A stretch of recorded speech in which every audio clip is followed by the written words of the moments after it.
All right, Dan. We pitted '90s Nickelodeon against '90s Disney, and Nickelodeon won.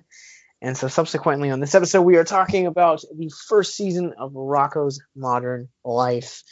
I think growing up, did you have like one preference over the other when it comes to Nickelodeon or Disney?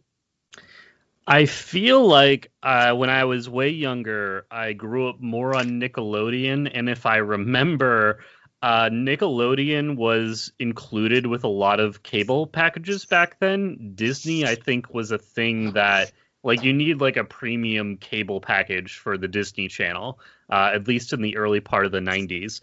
So as I grew up a little bit, Disney definitely took on more, but in my early, like more formidable years, I was much more a Nickelodeon person. Same. I grew up with obviously Rugrats and Oh yeah.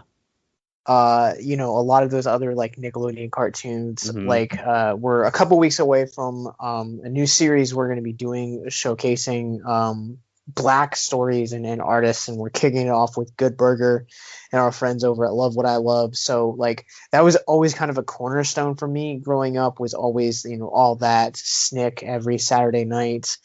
um and so Rocko's Modern Life was kind of one of those weird shows that, for me, a lot of kids really liked Disney, or really did like shows like Our Real Monsters or Rugrats or Doug, but Ren and Stimpy and Rocko's Modern Life, the two in particular, they just kind of seemed like they were like so far ahead of their time to be this really kind of like adult humor that was delivered to kids. And going back now as an adult and watching those shows, I think a lot of the thing that I appreciate so much about Nickelodeon is that not only did Nickelodeon really shape my sense of humor and my appreciation for animation, but it also at the same time, I think that they made quality shows that still really hold up. I've gone back with Disney Plus and tried to watch some of the shows that I watched growing up, like Lizzie McGuire or even Stevens or Phineas and Ferb, just a number of those other shows, and they just don't click the same way for me that a lot of Nickelodeon shows click for me. So I'm in disagreement there. I love all the shows you just mentioned. I still really like and can go back to.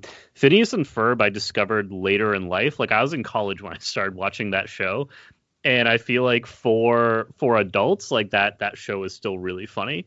But no, the 90s were a special time for animation. I mean, Nickelodeon seemed to really be on top when it came to producing these different types of shows and the adult humor that was in them. I know there was a period of time I wasn't allowed to watch Ren and Stimpy because of the subject matter. And going back and rewatching Rocko's Modern Life, I haven't revisited the show in a long time. I revisit shows like Rugrats, even like Rocket Power, which was a later one. I have seen those more recently. Rocko's Modern Life I have not gone back to for a while, so it was just so enjoyable going back and seeing like these jokes that I forgot were so formidable and so just part of pop culture now. When we were talking about doing this episode, I mentioned, so one of my favorite parts of this show. I mean, there's the character Sheldon, and one of the jokes that I remember is, he's in the comic book shop. You turn the page, you wash your hands. You turn the page, you wash your hands. And that ended up being one of, going back and seeing these moments in these episodes and just seeing how bizarre the world of Rocko's Modern Life was. It brought back a lot of memories from my childhood, but it was just also so fun seeing everything that it ultimately ended up inspiring. And this was on the air, I think, around the same time that Rugrats was, and a bunch of other these early 90s shows, and they really helped kind of pave the way for other animation to come along later. And with that, I believe my food is here, so I'm going to take a quick break, and I will go grab that. Hi, I'm Andy. And I'm Masha. We're a couple and hosts of the podcast Love What I Love. We both love movies, but have very different tastes. I love horror movies, but Masha will be the first to tell you that she is having none of that. And I love a good rom-com, but could never convince Andy to watch any of my favorites. So we decided to finally give each other's favorite movies a shot. And share why we love them while diving into the process and the people that brought our favorite movies to life. So please join us every other Monday as we take turns trying to convince each other and you to love what we love. Love What I Love can be found on Apple Podcasts, Spotify, and wherever you get your podcasts. Tune in to see if I can get Masha to love the Warriors. Or if I can get Andy to not roll his eyes at Legally Blonde. We can't wait for you to join us, and if you want to share what you love, come find us on social media at LWIL Podcast. See you there. All right. Well, to your point before you left, I believe you're talking about my dude Filbert here. Yes. Oh my God. Yes. So for those of you guys that haven't known, I'll post this on our Instagram. But Brandon, the Riff Daddy, one of our writers here, years ago, Nickelodeon used to do these Nick Box things that were subscription. You could only get exclusive items, and he's not really a Rocko's Modern Life fan. I am, and he gave me a couple of these things, and I actually have a limited edition Filbert Elvis impersonator that sits on my mantle on my book collection. I also have this Rocko's Modern Life tote bag. Yeah, so for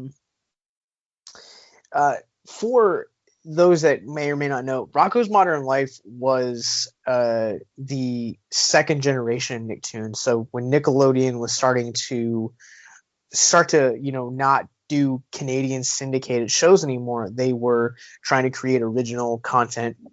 The first wave was Rugrats, Doug, and Ren and Stimpy. And when they were ready to interject a fourth show, Rocko's Modern Life was among those second wave shows that came out.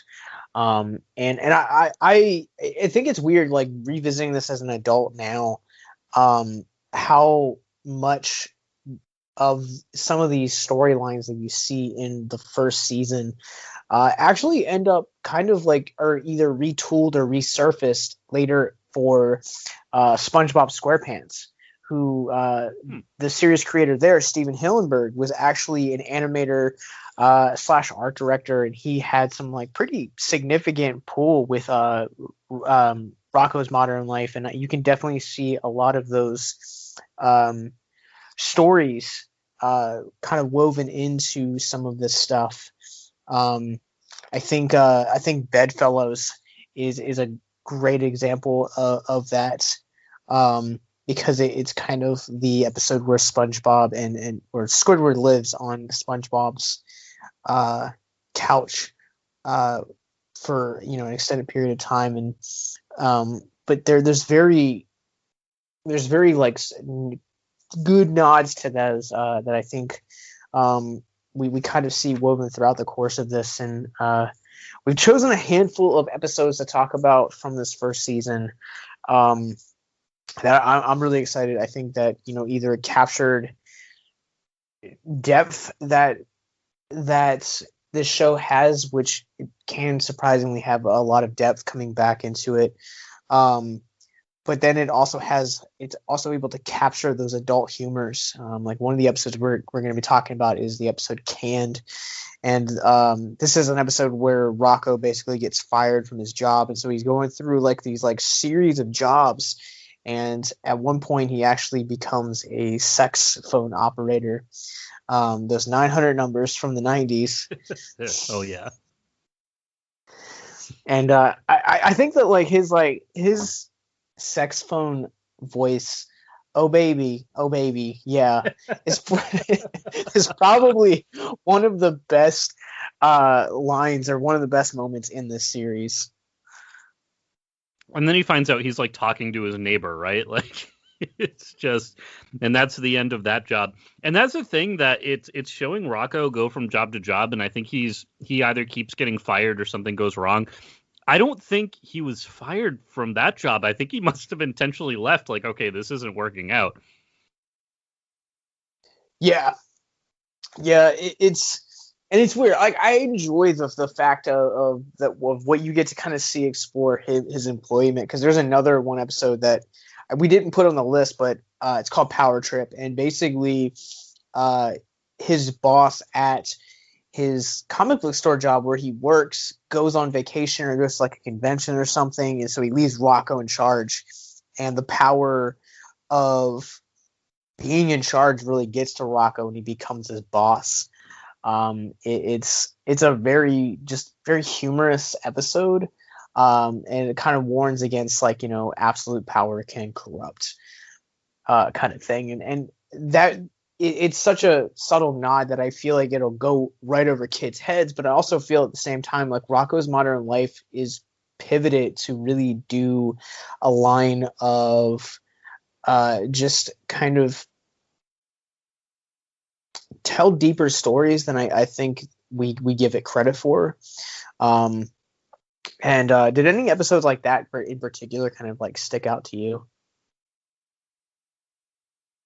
So of the ones I watched today, because I have memories of my childhood. I know there's one where I think it's like a football game episode, and I think Rocko ends up on the field somehow, and he just keeps getting pulverized by the other team. But I was surprised, obviously we're doing this show. We want to talk about mental health themes in the show. I was surprised about how every episode had some form of lesson or a commentary on friendship or relationships or life, or the stress of holding down a job or trying to take care of your home and just try to keep up with like the hustle and bustle of life.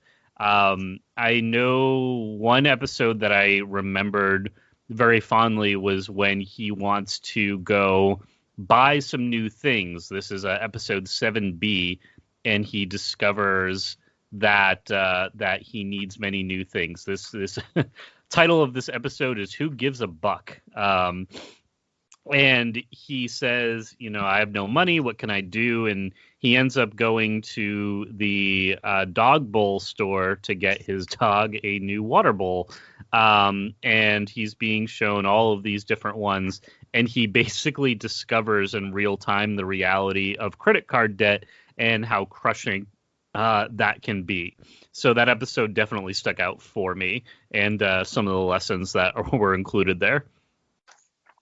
Yeah, that one in particular, I think Who Gives a Buck shows how the temptations of adulthood are not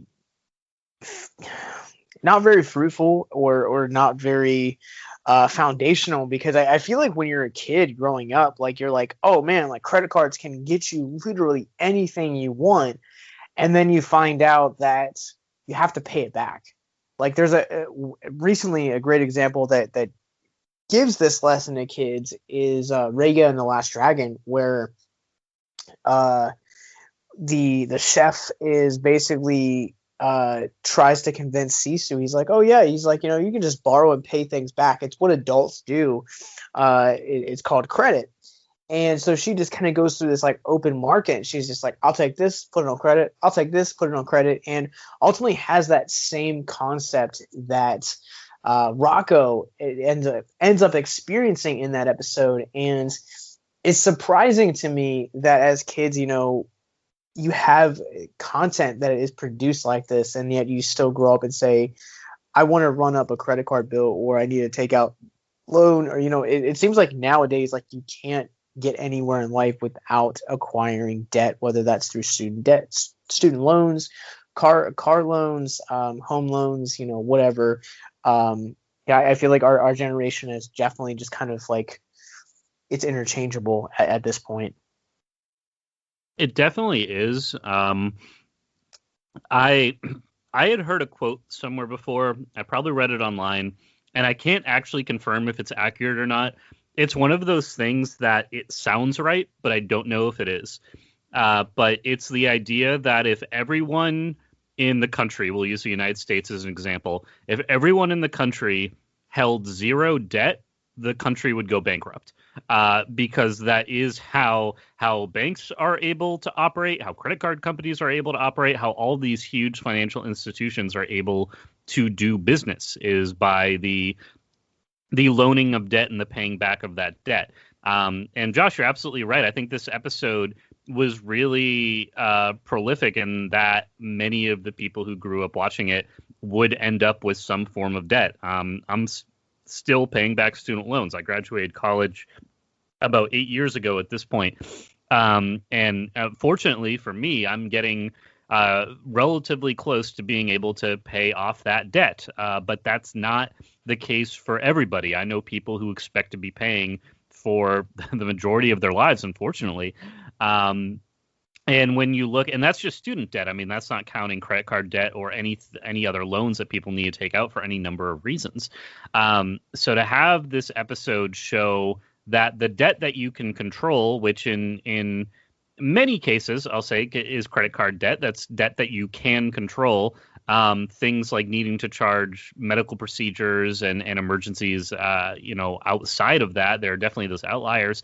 But you are able to rein in spending to an extent, depending on your situation. And this is something where I love the imagery of Rocko sliding the credit card, and then it's like hot afterwards, like it's heated up, and it's like, oh yeah, like I feel that way after I charge like a big vacation, or if I'm investing in new gaming equipment or something like that, then I definitely feel those purchases for sure. But it does give you a sense of not carrying a debt from credit card to credit card and paying off what you need each month. Yeah, and you talked previously about how these episodes that we watched deals with mental health, and that's really when I was looking at this first season, I really wanted to pull episodes that really emphasized our message, and that we're teaching its audience about things in particular, like debt, like hell. Even one of the best episodes I think this season offers is To Heck and Back, and it's where Heifer learns about the quote unquote 7 deadly sins and actually goes to hell. And just kind of how it's also teaching kids about censorship in that world, but also it's teaching kids about death as well. And when it comes to Heifer is another SpongeBob connection because he's voiced by Tom Kenny, who would later go on to voice the titular character in the 1990 series that is apparently somehow still going. But if you guys would like to hear our SpongeBob series, you guys can support us for $1 over at Patreon at patreon.com/victims and villains. Link is in the description wherever you guys are currently streaming this episode. But he has one episode in particular that I think deals with a lot of things that kids end up going through at one point in their lives, and that's the idea of adoption and rejection. When you kind of find out that you are adopted, you have this tendency to it's hard to process because you have to live with the fact that someone at some point either didn't want you outright or couldn't take care of you, just given the different circumstances. There's a lot of reasons why kids go up for adoptions. I don't want to just place it into two categories and just say it's black and white. It's very much gray areas. But Heifer, we learn in the episode Who's for Dinner, has been raised by a pack of wolves and didn't really even realize that he was adopted. And so, we kind of get to see him go through this, identity crisis, for lack of a better word, and kind of how he's processing the, being put up for adoption. For him in particular, his character is that his father just didn't want him. Mother didn't look like she was in the picture, and Rejection. There's actually a point in the episode where he meets his father through a dream, and he's like, hey, like I have like 900 other kids that look just like you. There's nothing special about you. Like, I just didn't want you.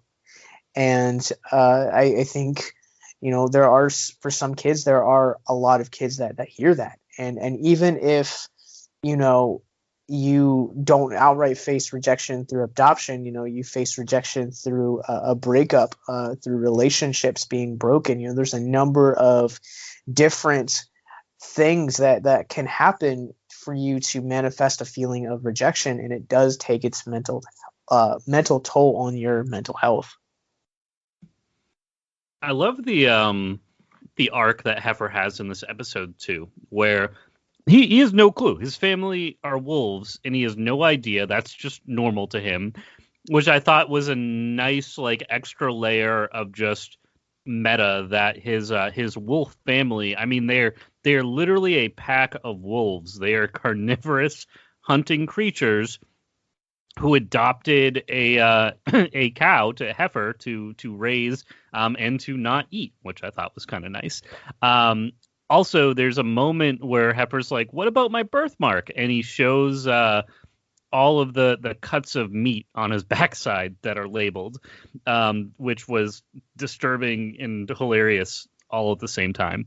But it's there are good lessons in this episode about how I think the people, where you come from, and people have very tight bonds with their family, that's good. But the family you choose, in my opinion, is always better than the family that you are born with. There are many people in my family who I would not spend any amount of meaningful time with if it were not for the case that I happen to be related to them. So we end up at the same events and the same gatherings. But my friend group has been meticulously handpicked over the past couple decades, and there are people who have come and people who have gone, and there are more meaningful relationships to me than some people that I'm related to by blood. And I think that is a realization that Heifer comes to, of that his biological parents, ultimately in the end, like they made their choice at one point in time, and Heifer was able to get something even more meaningful on the other side of that. Now Heifer's family not telling him that he was adopted, that's problematic. And that is, if you're choosing family, I mean, you got to be honest with them. If there's one thing all 8 Fast and Furious movies have taught me, it's that family is important, and you got to be true to your family. Yeah, absolutely. I'm so glad that you kind of brought up that aspect as well, because I find that, for me personally, like, and I've kind of shared this in the past, like, I've had difficult family situations, and so, like, I'm still in this process of kind of like healing and kind of like reconnecting that, whereas there are people that we have on staff here that I confide in and that I talk to on a daily basis, and I tell them that I love them on a daily basis, and I consider them brothers, and obviously being married for 7 years has also impacted that decision as well. And I think that, the family that you surround yourself, often that's going to be the best, probably least stressful for your mental health, is going to be the ones that you pick for yourself, are going to be the friends and the family, is going to be the family that you surround yourself with. And, I'm not saying that, my family's toxic or anything along those lines. It's just, I've made better relationships outside to friends, much like you said, Dan. Like, if it hadn't been for certain events, or the fact that just current circumstances with being related, I don't think that I would be confiding in people the way that I do my friends. And I feel like also a lot of the people that I surround myself with have gone through similar life experiences, or I've grown through hardships with them, and they've just kind of invested themselves into what I want to do. And on the flip side, in this episode as well, you have a very, very subtle way of also addressing the issue of prejudice. Rocko, when he gets to the house, Heifer's like, "Hey, just want to let you know that my grandfather has a thing for wallabies. Like, he just doesn't like them." And so he thinks that, Rocco's a beaver the entire episode, which I think is just absolutely hysterical. But he's still like very prejudiced against that. Against him. And I think that this episode is very subtle in its approach to prejudice, and prejudice, comes in many different forms, whether it's, racism or sexism, or, not really agreeing with someone's, sexual preference or pronouns, or so many other, things that we have grown to, accept as a society. I think that you are always going to have people that are in the classic and traditional quote unquote way of thinking, where, marriage is between a man and a woman, or, the way that you come out of birth, that's the way that you should, go into the ground. And that's just not the area that we are in anymore. And I think this episode does all, paints a really honest picture of what prejudice can look like for different people. And the fact that it's addressing this to kids is even much more impactful. Yeah, they did such a good job of bringing that together and showing the family dynamic. And I love when Heifer goes off to find himself, find his so-called real family, the family they biologically came from. And when he ultimately comes back, there's a quote that he says, and he says, "I went looking for my real family, but I realized you were my real family all along." And I think people lose sight of that. I think there are a lot of people just in life who are searching for something that will make them happier, make their life easier, something that they're working toward. And not to say that having goals is a bad thing. It's very good to I think, desire and have something that drives you, but don't lose sight of the things that are around you, of those you consider family and those you consider friends. There's a lot to be said for recognizing and leading into gratitude and all of the good things that are around you. And Heifer just realizes that he loves his adopted family. And I love how the episode ends with them howling at the moon, and then Heifer moos at the moon. So it's like, all right, well, you're not howling, but you're still part of the pack. You're still here. So good job. If you or someone you know is listening to this podcast right now, and you're struggling with suicide, addiction, self-harm, or depression, we encourage you guys to please reach out. This is the heartbeat of why we do what we do. Suicide is currently the 10th leading cause of death in the United States, and as of this recording, there are 132 suicides that take place each and every day on American soil. And when you scale back internationally, there are 800,000 successful suicides. That is one death roughly every 40 seconds. So if you or someone you know is struggling, you guys can go to victimsandvillains.net/hope. That resource is going to be right in the description wherever you guys are currently listening or streaming this. There you'll find resources that include the National Suicide Lifeline, which is 1-800-273-8255. You can also text HELP to 741-741. We also have a plethora of other resources, including churches, getting connected with counselors, LGBT resources like the Trevor Project, and also veteran hotline as well.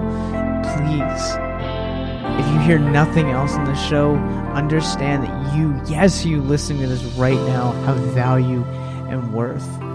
We get it. Suicide, depression, mental health, these are hard topics, and the stigma around them doesn't make it any easier. But please consider the resources right in the descriptions below, wherever you guys are listening, because once again, you have value and you have worth. So please stay with us.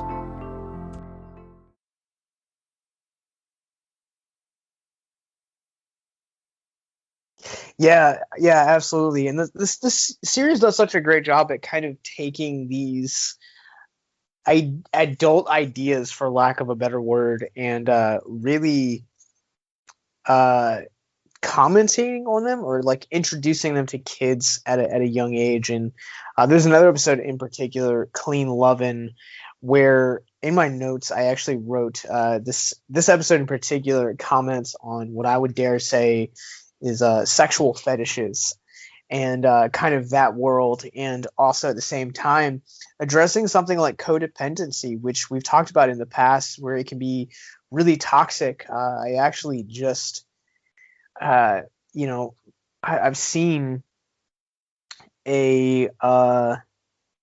unfortunately I've seen someone that I care about kind of go through relationships in the past being codependent, and I've also too been a victim of codependency, and it's not a fun thing to endure, and it really takes its toll on your mental health.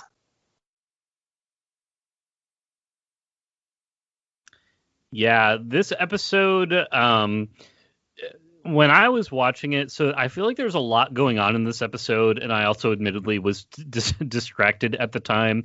My two notes that I have are Spunky falls in love with a mop, and his hormones are going wild. So I guess for me and for everyone listening, Josh, could you give me like a 15-second rundown of what are some of the beats of this episode and what specifically goes down that showcase like some of the fetish styles of stuff that you mentioned? Sure. So like you said, like Spunky basically falls in love with this mop, and everyone that comes into contact with this mop, he's just basically like inseparable. And so with that also as well, you're also addressing addiction as well. And so, fetish basically I would define as anything that's outside of what we would consider normal. And I feel like fetish, when people hear that, they're thinking about feet, they're thinking about, whips, chains, tie me to the bedpost kind of thing. And now you're talking. Sorry. But it's anything really, like, to me, like a fetish is like anything that, can kind of get your sexual fever or, whatever you want to call it, like your sexual side, like invigorated, made alive, so to say. And I think, Spunky, and to a certain degree, like I think that there are people out there that take fetishes a little bit too far.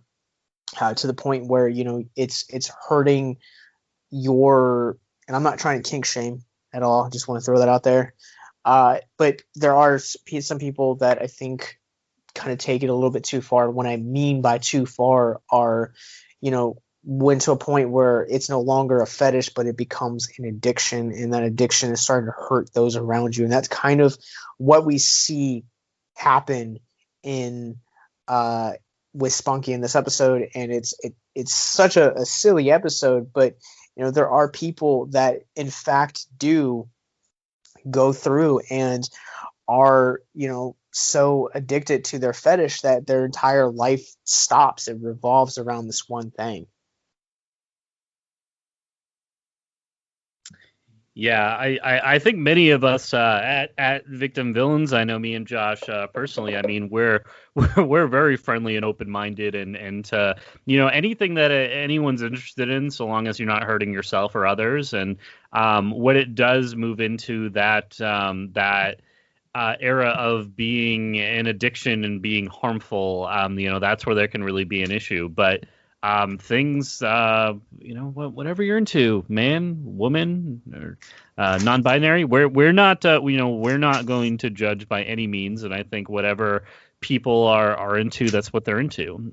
It's cool to see shows like this handle some of these issues and really bring them to light, sometimes in a goofy, like, roundabout way. In this case, it's it's told kind of through the lens of a dog and everything that the dog is going through, but it showcases just, I think, one, how powerful these types of urges can be. And when you're not familiar with it, especially as someone who is in their adolescence and growing up, you just don't know how to handle and what to do. So it's good to have like these types of shows like showcase those issues. Like I think that's a really cool thing that Rocko's Modern Life does. Yeah, and also too, to that point of kind of the exploration of sexuality that is just woven throughout the course of this. There's another episode, Keeping Up with the Big Heads, where Mrs. Big Head is kind of sexually frustrated, and she's just really doesn't feel seen or doesn't feel heard in her marriage to Mr. Big Head. And so she kind of starts this, I wouldn't even call it it's like a one-sided, like emotional affair with Rocko, and attempts to kind of seduce him a la The Graduate. And it really does also aim to kind of comment on how easily it is for affairs to begin. I think if you really try to do those, and again, not trying to kink shame, but I think that if you are wanting to, really comment on the series, I think they do a really good job at it, kind of very subtly commenting on it, to the point of there's even a scene where Rocko's zipping up Mrs. Big Head, and the dress falls out and she's just naked before him. And there's also another later episode, I don't know if I put it on here or not, but Mrs. Big Head also kind of explores like the swinger orgy lifestyle as well. And so Rocko's Modern Life really explored a lot of sexuality, even to the point where they talked about it in the Netflix special Static Cling, which we did an episode on a couple years ago about sex change.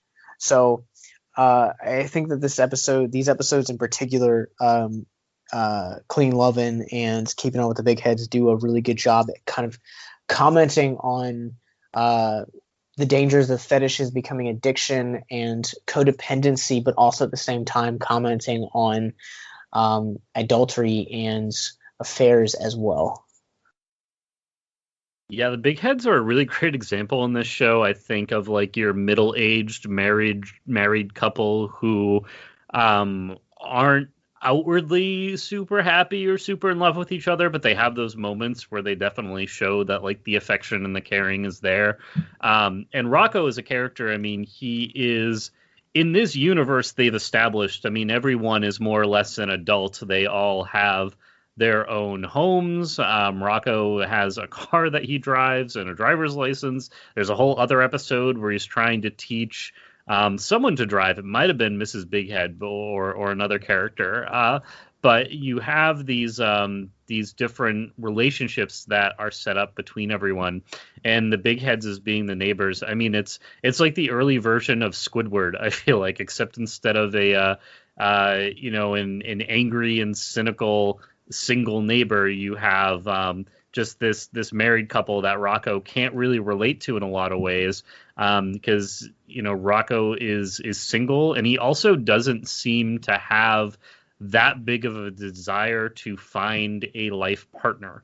Now, we looked at primarily season 1. It's possible in later seasons there are some arcs where he is maybe looking for love or companionship. I don't recall, but he seems to be very happy in his life with his dog. In each episode so far has been a very like self-contained story of his house is really messy and he has to get it clean, or he goes and spends a lot of money at the store, or he's having issues with his dog falling in love with a mop.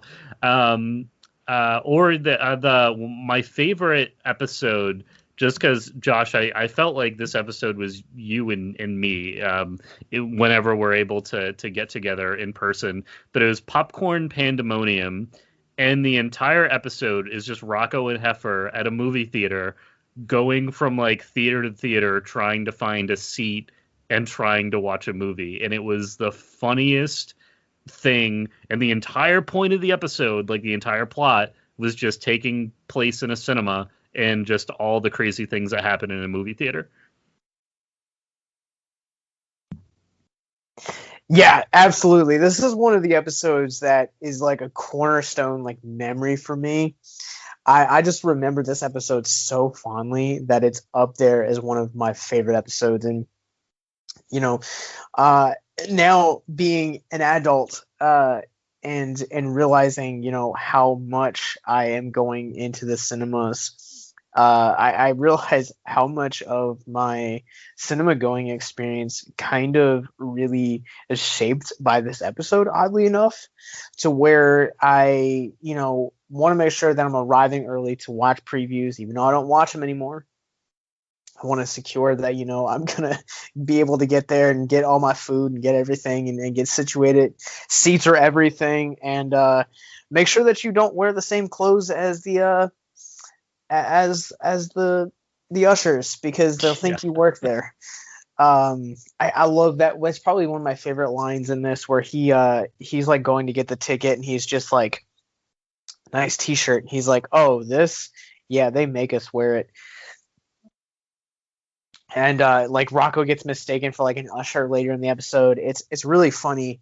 But one thing in particular that I think this episode does is kind of also comments on how just crazy and insane you know, working at a movie theater can be, or also to how crazy sometimes, you know, retail jobs or just customer service jobs in general can be at times. I think this episode does a really good job at showcasing that as well. Yeah, I feel like I go to my local cinema so much, and it's at the point I've never been mistaken for an employee, but there have been times where new employees, I would hear them get asked a question that they didn't know, and I would step in and either direct the person where they needed to go or explain how the process would work, especially at like the self-serve kiosks that they have. So it's just funny how familiar you can get with a place. And I am looking forward to later this summer finally returning to the movies. I have not been to a theater in so long. I just the other day purchased some live theater tickets for this fall. So optimistically looking forward to checking out some musicals and actually getting back to the shared experience of sitting in a theater with people, which I cannot wait to do. It's going to be so much fun. But yeah, that whole episode, it was such a good homage to 90s cinema. And I love how it started too. It's Heifer and Rocko sitting in a car, and Heifer's like, oh, like, you know, nothing quite like a drive-in movie, right? And I think Rocco's like, yeah, but this isn't really a drive-in movie. And then it shows them, and they're just sitting in the Big Head's driveway, and they're just watching the TV through the window in their car. And it's just so absurd. And then Heifer has a remote for some reason for his TV, and they're able to pick out what they want to watch. And of course, it drives Mr. Big Head crazy. But yeah, this episode, I feel like there are a lot of like funny jokes in it, and it just, for the short runtime, like each of these episodes is 11 or 12 minutes long, but they just pack so much in to tell a really nice condensed story. And I just love that part of how these shows were developed. And I think it's nice when you have those shorter condensed type stories. You can fit like only what's important and pertinent in there. And everything else just gets strapped, which ultimately makes for a better story. Yeah, don't get me wrong. Like, there are definitely forgettable entries into this season that just I was like, man, I'm kind of like bored right now, and I kind of don't really enjoy this episode. Definitely for every good episode of Rocko, there's equally a less not great episode. There's an episode in particular where it's called Unbalanced Load. The entire episode is Rocko just trying to do his laundry. And it's kind of boring in all honesty, but here's a fun fact for you that I recently learned while we're still on the subject of 90s cinema. Do you know where the name trailer comes from? No, I do not. So I know this in fact because Joseph Gordon-Levitt just tweeted this out a couple weeks ago on Twitter. In the 90s, and I'm guessing that this was probably like really early 90s, what they would do is instead of playing movie previews in front of the movies, they would actually play them after the credits had aired for coming attractions. So they're called trailers because they trailed the actual film that you just watched. Oh, interesting. I never would have thought that. No, it seems like such a backward concept to us now because, we're so used to getting to the theater at the showtime and, having to go through 10 to 20 minutes of previews before you actually get to the film. But yeah, that's an interesting fact that I recently came across, and I think it's interesting. It's worth notes, especially since we're talking about 90s cinema. Absolutely. And, Josh, you mentioned, and it's a habit that I've formed of attempting to not watch trailers prior to going to watch a movie. Because at this point, if I know I'm going to watch a movie, I don't need a trailer to get me hyped about it. I'm already hyped. That being said, I would be more open to watching trailers if they were cut by the actual directors and writers of the film. What tends to happen is the studio or someone unrelated to the actual production will create the trailer for the movie and put it out. This leads to issues such as in the Kingsman sequel, one of what was going to be a plot twist in the film was revealed in the trailer, and it was spoiled. And I know the director has come out and has complained about that was the case. That was meant to be a surprise. On the inverse of that, the way that Terminator 2 was marketed to the best of my recollection, it's you don't know that the Terminator ends up being a good guy in that film. And the way it is filmed up until, John Connor meets Arnold Schwarzenegger in that movie, it's unclear which Terminator is sent to kill him and which one was sent to protect him.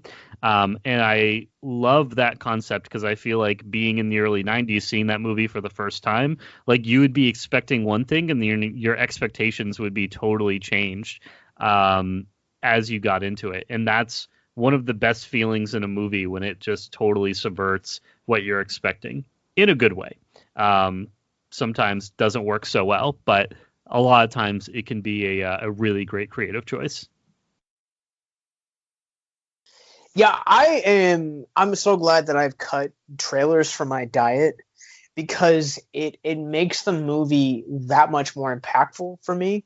Now, sometimes I regret not watching a trailer or reading a description of the plot beforehand because some indie movies, especially indie horror, can get pretty weird, especially on the sexual side, to where it's a little bit uncomfortable from time to time. But to your point, in this particular episode, Popcorn Pandemonium, there's they're going from theater to theater to try and find the perfect seat, and one of the things that they end up showing, and throughout this montage of series of them trying to find a perfect seat, they are doing they're showing like trailers for like upcoming attractions, and a couple of these trailers I think are just so genius. There's one for to your point about the nature of trailers kind of showing too much.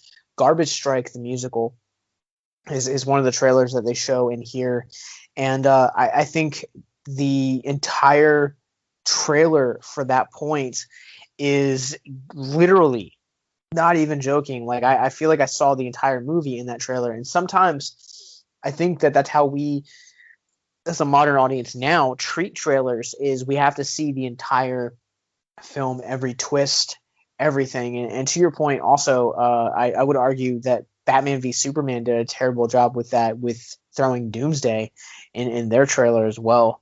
I think that one of the best trailers I've seen as of recently in the last year was Barb and Star go to Vista Del Mar, which is the new Kristen Wiig movie, and they don't even show the faces. It's literally just two women's voices and their head. And it's such a great trailer, and I will provide a link in the descriptions just so you guys can watch it. But yeah, I think this one does it. And it also, there's another trailer in here where they comment on the over commercialization of franchises with Dracula. It's been done before. It's just pure genius. Yeah. That was so excellent. I thought one of the other episodes that we looked at, I feel like really handled the power of advertising. And that's when Heifer and Rocko see the Sucko-matic being advertised on television. And as someone who recently came into possession of a Roomba vacuum, I feel like personally attacked by this episode. And this is the second episode, I guess technically the third episode, if you're counting each 12-minute episode as its own one. But this was showcasing Rocko's obsession with cleaning and wanting to have a clean house, and Heifer always getting in the way of that happening. And it shows Heifer watching TV. And first of all, he's changing the channels, and there are horrible things happening on the news channels. There's a presidential assassination attempt, like gunshots are ringing out, and he changes the channel. An alien invasion is taking place, and he changes the channel. And he says, 100 channels and nothing is on. And then we get into advertising, and it shows an ad for a tapeworm colony, which is brilliant. And then they go and they see the commercial for the Sucko-matic, this very advanced futuristic vacuum that for some reason, I get Rocko wants it. I don't get why Heifer wants it. So I don't know if this is just, it was such a powerful advertisement that even Heifer, who would never use something like this, decides he needs one, or what the decision was there. But they both want it. Rocko orders it, and it gets delivered pretty much right away. And just a whole bunch of problems ensue from that point forward. I love how you put in the notes too. Does this episode end in a Sucko-matic apocalypse? The short answer is yes. Well, in the following episodes, it's like everything's back to normal. And so it's like, wait, no, he and all of his neighbors were living inside gigantic Sucko-matics by the end of it. And there were Sucko-matics chasing people down the road. Like something... Maybe Rocko exists in a multiverse, and this is just one of the universe possibilities. Which I think that would be really funny if, like, every episode of Rocko, we're just seeing a different timeline's Rocko live out a different experience. Man, I would be all about that. Like Rocko Crisis on Infinite Earths, I think is so great. Or it's like that SpongeBob episode where they all SpongeBob accidentally shrank the entire city of Bikini Bottom, and Sandy comes. He's like, "Oh, we're just gonna shrink the entire city," and then Sandy comes back, or Plankton, one of the two, and he's just like, "What? This tiny city?" No, this episode. I mean, it feels very 90s too. Not only does this feel very much like a product of its time, but it also comments on how we as a culture were so gung-ho about infomercials. I remember my grandmother was really big into like QVC, to where like growing up, like literally almost every other time that we went over there, she always had something new from QVC. It's not necessarily something that you might need, but it's like, oh, I saw it on TV and I was entranced. The Simpsons do a really good job at showcasing this as well. But yeah, and I love how you also put here the power of advertising. You put a little bit of commercials, a couple of fake actors in there, and boom, your product's being sold because of quote unquote testimonials. Yeah, can I just say when I went to college, my specialization was in journalism. There's another specialization in that department that specifically was dealing with advertising. I did not study advertising. That was not part of any of my training. I currently work in marketing, which is like advertising, but I like to think I market products that already exist. I'm not on a team of people who are then coming up with the product and attempting to come up with the marketing campaign. So to me, there's a little bit more of a ethical distance when it comes to kind of what I handle in marketing. Because I'm highlighting all the good things a product can do, but I'm not necessarily saying you need to buy this. You're not going to be good without it. Ultimately, I like to think of it as I'm helping people make decisions, which makes me feel better about the ethical nature of selling any product to anyone in a capitalistic regime that is this country, this world, and this time. But you have so many people feeling like they are not worthy or not happy just if they go buy that new car or buy that video game console or buy that new watch, which I will never understand is a thing that people want to spend disgusting amounts of money on. But that is what some people covet and what they want. I mentioned earlier leaning into gratitude. I think there's something about Rocko's Modern Life that can teach us all that if we learn to be happier with the things that we have, and don't constantly try to look at growing our possessions, our wanting to move into a bigger house or buy a different car, or just spend money for the sake of spending money, I think people would ultimately be happier. And I found paradoxically that the people I know who have a ton of money tend to be the least happy. And the poorest people tend to be the ones who pursue their passions, their careers in the arts and things like that. I said a very long time ago when I was much, much poorer than I am now, I never want my happiness to be tied to my bank account. And so far I've managed to keep that in mind, in front of mind, and I like to think that, my life has been more positive for that. Of course, being a video game fan, video games are expensive. You need to be willing to spend some money every once in a while. But it's leaning into those things that are worth more than the dollar that a corporation can give you. With Rocko's Modern Life, they get sucked into the suck-o-matic commercials, and what happens? It ends with a suck-o-matic apocalypse. So this is what happens when you spend uncontrollably on products that companies say you need. Don't let a company boss you around like that. You decide what you need, and you invest in what makes you happy. What's the old saying is that for the love of money is the root of all kinds of evil.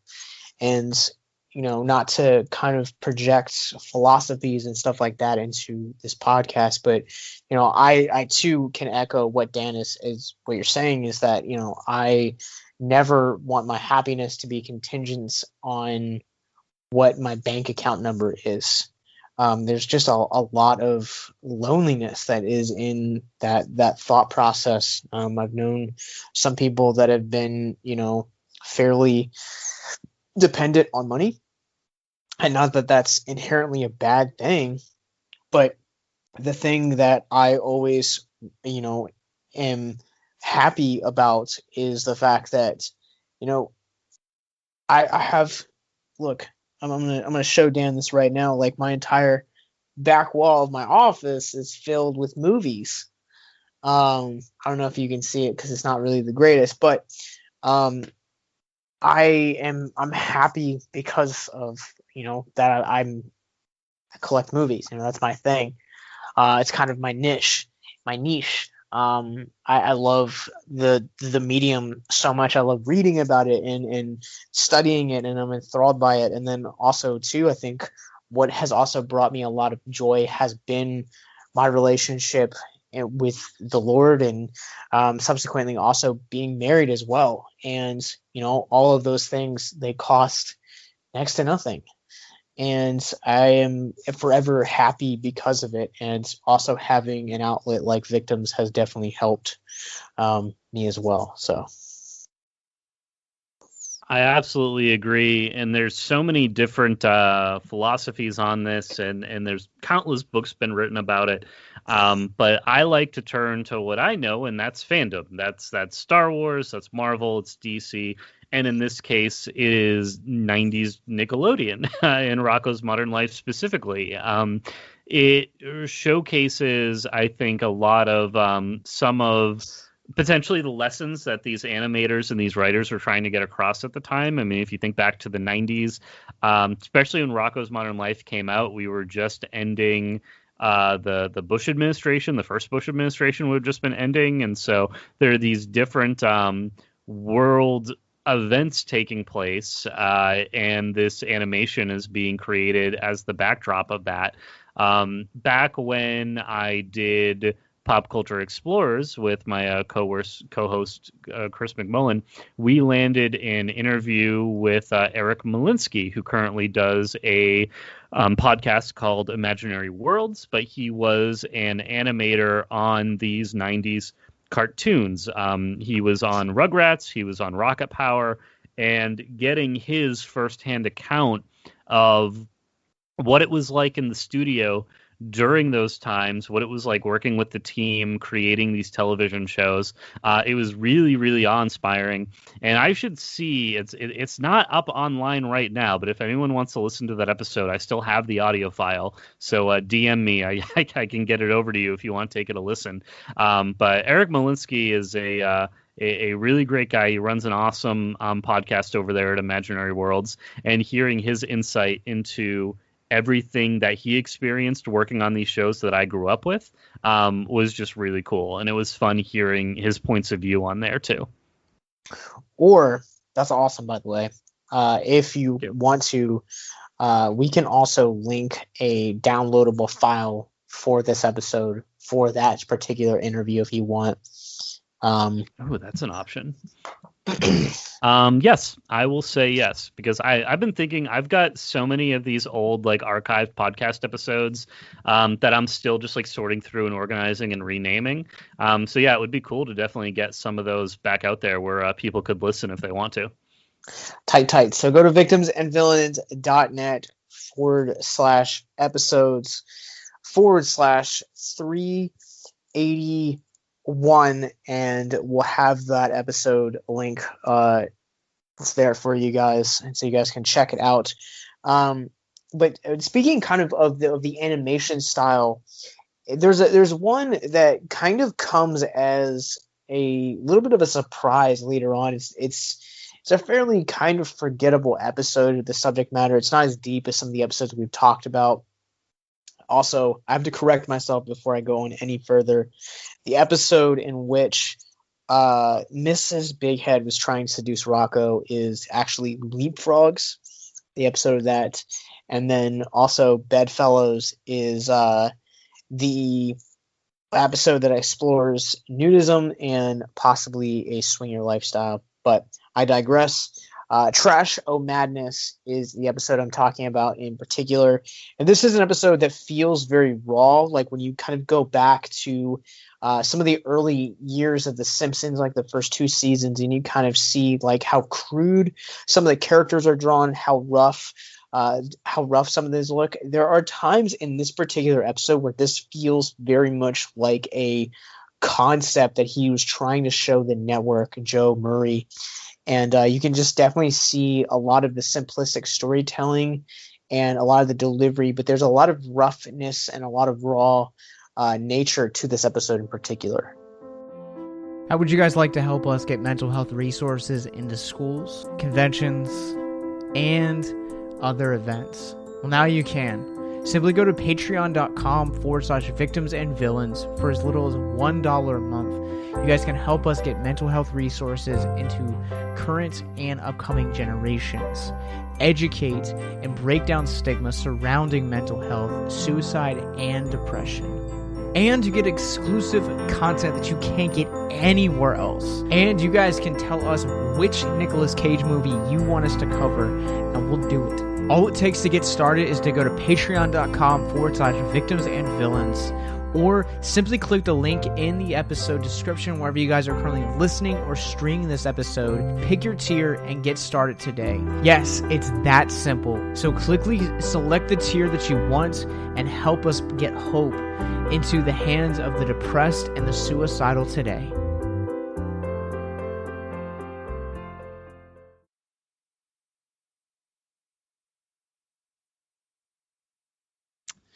Yeah, I think that there's when it showcases, I mean, whether you're looking at relationships or the way these characters interact with each other, it's nice because it's funny. This world is it's anthropomorphic animals with a wallaby, and there's a cow, and there's frogs, and there's everyone is some form of an animal, and yet they have those human interactions and those human emotions. And it's just nice to see that come across on children's television. And I think it's something that we've seen more and more, and that becomes more commonplace. But it's one of those shows that, I mean, people still point to Rocko's Modern Life as like one of their all-time favorite shows. And I think that so many of the situations in these episodes really set it up to be the classic that it continues to be.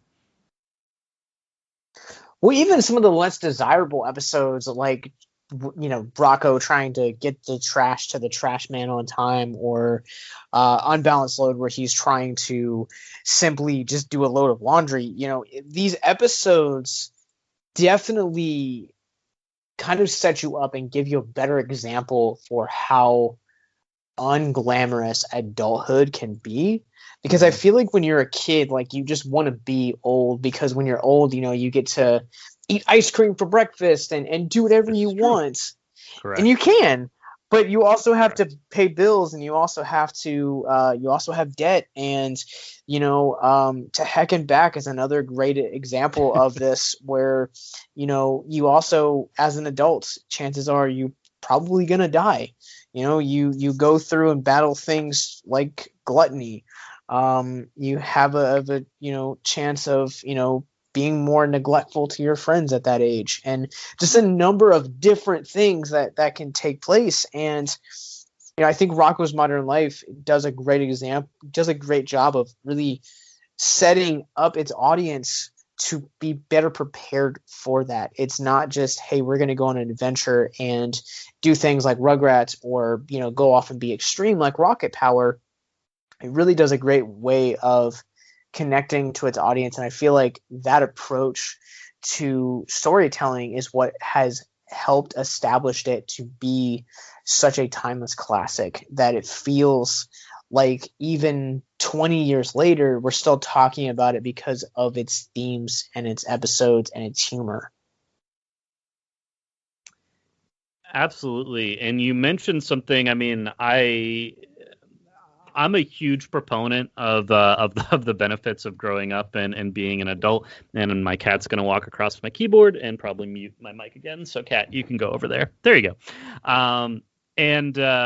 Yeah, we have debt. Yeah, we have bills. We work jobs. But every bill I pay correlates to something in my life that I get to enjoy. So I don't tend to get down about those things. I try to keep more of a positive attitude, which I think goes a long way to me enjoying more of my time as an adult. I would never want to go back to childhood.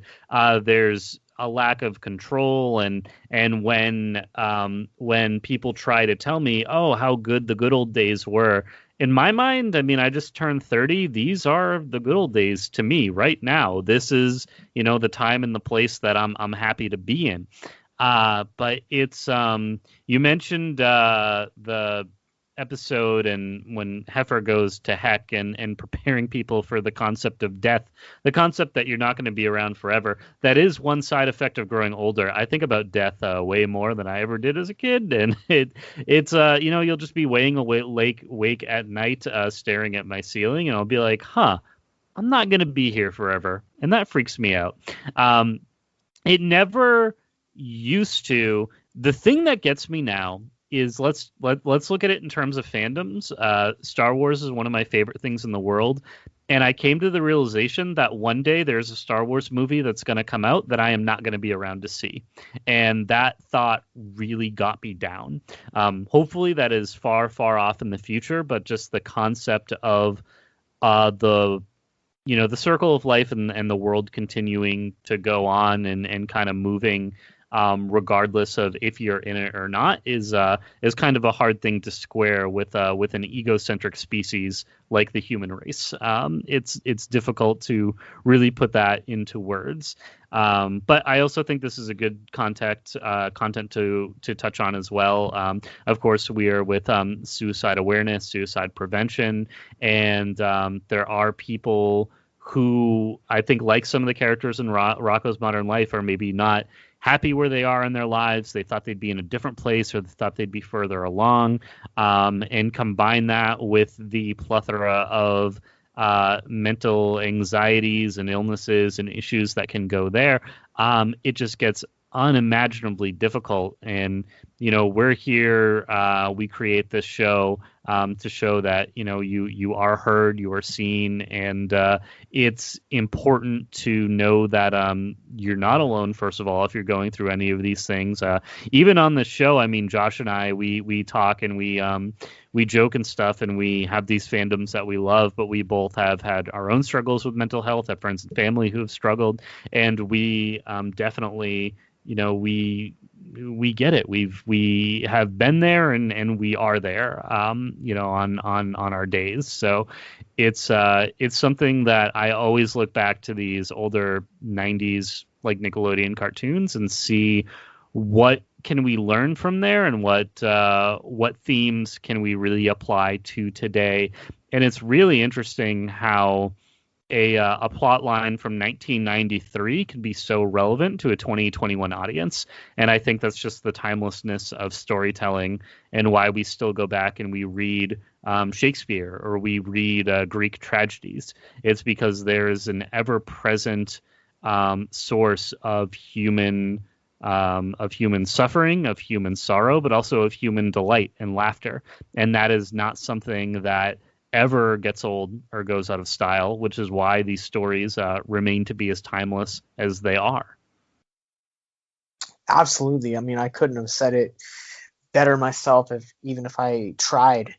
I think that, it goes back to, there's a line from Watchmen that Sally Jupiter says, and she says that, when referring back to the past, even the darkest days seem brighter compared to the days that are ahead. And not to kind of be devil's advocate to what Dan just said, but I think at times, right now, like I feel more happier and more at peace than I ever have in my life than when I was 16, 17, what people call the quote golden years. And I look back at a lot of this stuff, and it brings back a lot of nostalgia. The first time that I remember going through this season and seeing the character really, really big man for the first time, and just being like, man, like just having like all of that nostalgia and all that feeling of just, memories just come flooding back to me was just incredible.